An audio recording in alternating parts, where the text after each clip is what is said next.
Мен Исаков Қаныбек Абдуваситович, Қырғыз Республикасының білім беру жана илим министрінің қызматына киришип жатып, өз елімден Қырғыз Республикасының Жогорку Кеңешинин жана Қырғыз Республикасының президентінің алдында Қырғыз Республикасының конституциясын жана анын мыйзамдарын ыйык сактоого, өз милдеттеримди ак ниет менен берилип аткарууга жана Кыргызстандын элине кызмат кылууга ант беремин.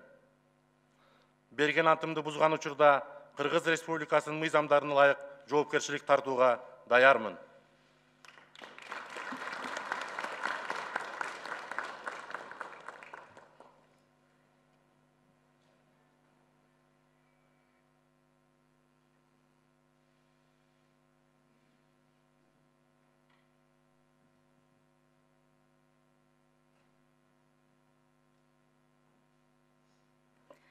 Рахмат, урматтуу депутаттар, ушуну менен Кыргыз Республикасынын өкмөт мүчөсүнүн ант берүүсү аяктады.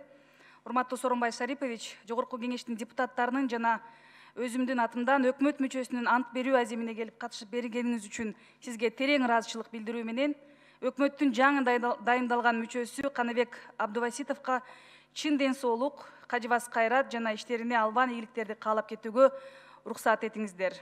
Иштерибиз ар дайым жакшылык, ийгиликтер менен коштоп жүрсүн.